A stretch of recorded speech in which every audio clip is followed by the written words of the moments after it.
धातु और अधातु चैप्टर से है, लघुत्तरी प्रश्नों का सेट है। यह मैट्रिक की परीक्षा में बहुत ही लाभदायक सिद्ध होगा।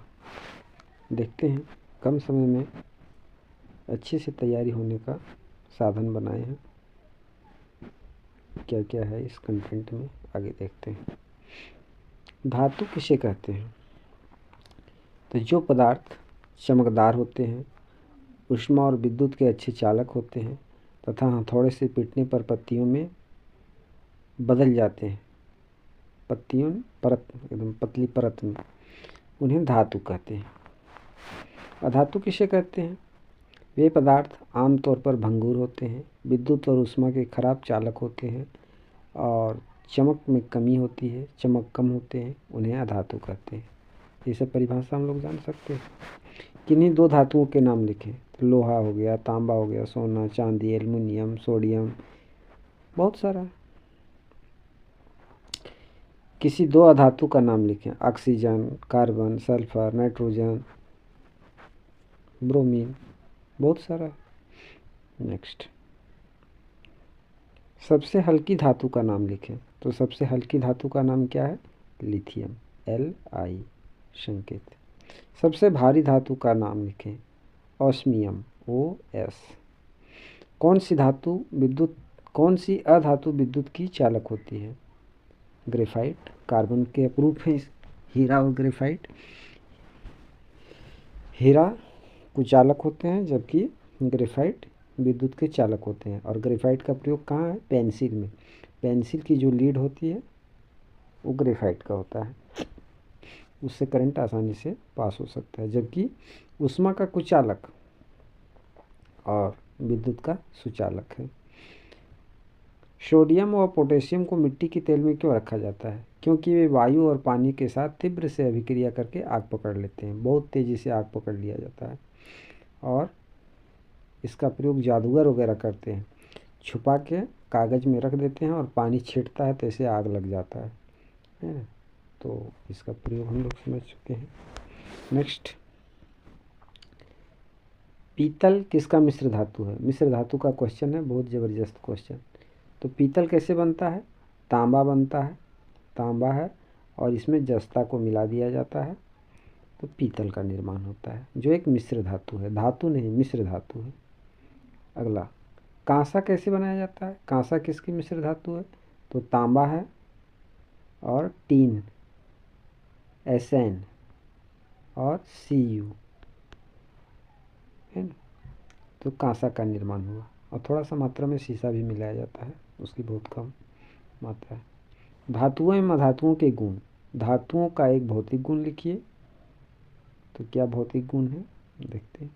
वे तन्य होते हैं, भौतिक गुण हो गया, वे तन्य होते हैं। अधातु का भौतिक गुण क्या है? वे भंगुर होते हैं। और क्या भौतिक गुण है?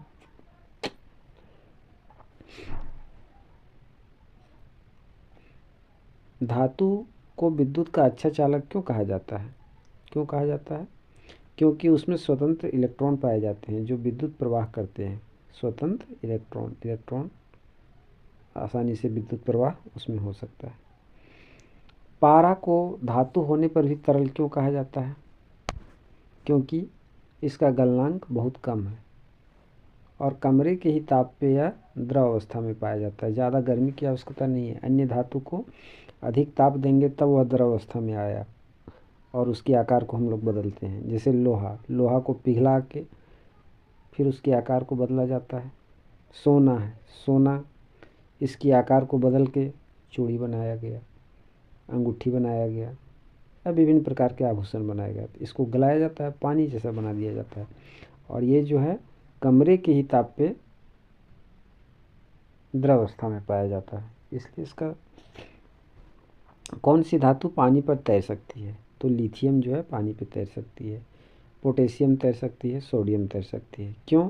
क्योंकि उसका घनत्व जो है पानी से कम है। वैज्ञानिक कारण क्या देंगे कि घनत्व पानी से कम है इसलिए पानी में तैर सकते हैं और पानी में बहुत भारी इन लोग जो है सो रिएक्शन कर जाएगा। रासायनिक अभिक्रिया लिखें। धातु है और पानी के साथ अभिक्रिया किया तो धातु का ऑक्साइड बनाया और हाइड्रोजन गैस बनाया। जैसे Zn प्लस H2O क्या बनेगा, ZnOH का 2 times plus H2 hydrogen gas को मुक्त करेगा। कौन सी धातु अम्ल से अभिक्रिया नहीं करती है, अम्ल से अभिक्रिया नहीं करती है? तो तांबा हो गया, चांदी हो गया, सोना हो गया, प्लेटिनम हो गया, वे अधिक क्रियाशील नहीं होते हैं, बहुत कम अभिक्रिया करता है इन लोग। अधातु ऑक्सीजन से अभिक्रिया करके क्या बनाते हैं, धातु के ऑक्साइड बनाते हैं जो आमतौर पर अम्लीय होते हैं। अधातु ऑक्सीजन से अभिक्रिया करके क्या बनाते हैं, अधातु ऑक्सीजन से अभिक्रिया करके ऑक्साइड बनाते हैं जो आमतौर पर अम्लीय होते हैं। जैसे S प्लस O2 क्या बना लिया, SO2। और जल के साथ अभिक्रिया करेगा तो सल्फ्यूरिक अम्ल का निर्माण कर देगा जो अम्लीय वर्षा का कारण है। अम्लीय वर्षा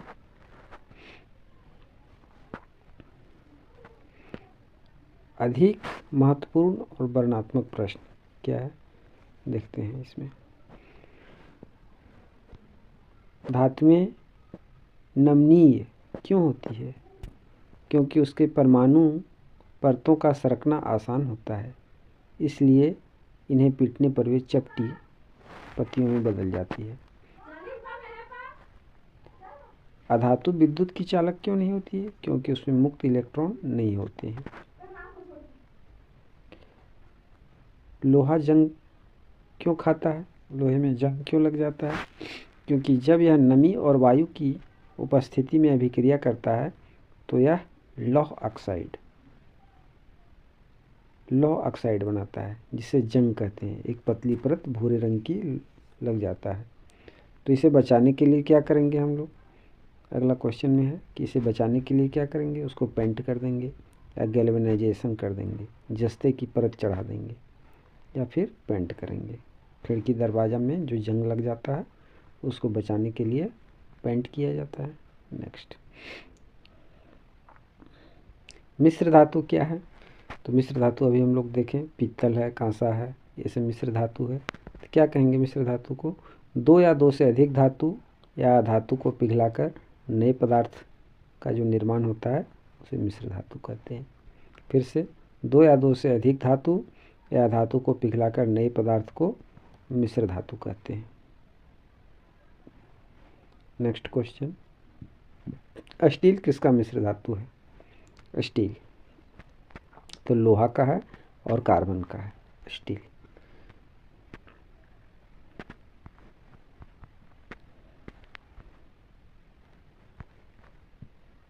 स्टील धातु का प्रयोग कहाँ कहाँ होता है, तो तार बनाने में, मशीन में, निर्माण कार्य में, विद्युत उपकरण में आदि। अधातु का उपयोग कहाँ होता है, उर्वरक में, दवाई में, ईंधन में और जीवन के लिए आवश्यक गैसें जैसे ऑक्सीजन अधातु। कौन सी अधातु कमरे के ताप पर तरल अवस्था में पाई जाती है, तो ब्रोमीन। और धातु में पारा Hg, अधातु में ब्रोमीन Br, याद रखेंगे BrHg। घोल में धातु के विस्थापन का नियम क्या है, अधिक अभिक्रियाशील धातु कम क्रियाशील धातु को उसके नमक के घोल में विस्थापित कर देती है, लवण के घोल में विस्थापित कर देती है। उदाहरण के लिए Zn प्लस CuSO4 बना दिया ZnSO4 प्लस Cu। कॉपर यहाँ से निकल गया और ये विस्थापित हो गया और अभिक्रिया करके जिंक के साथ तैयार हो गया, जबकि इसका उल्टा रिएक्शन नहीं होगा। Cu प्लस ZnSO4 अब अभिक्रिया करके क्या होगा, CuSO4 प्लस Zn होगा, नहीं होगा, क्योंकि अभिक्रिया ही नहीं होगा। उल्टा नहीं लिख सकते हम लोग, अभिक्रिया नहीं होगा। कभी कभी क्वेश्चन में छकाने के लिए ऐसा पूछ दिया जाता है कि Cu + ZnSO4 क्या बनेगा, कुछ नहीं बनेगा, अभिक्रिया ही नहीं होगा। नेक्स्ट क्वेश्चन की ओर चलते हैं। क्वेश्चन ख़त्म हो गया। थैंक्स। फिर नेक्स्ट वीडियो में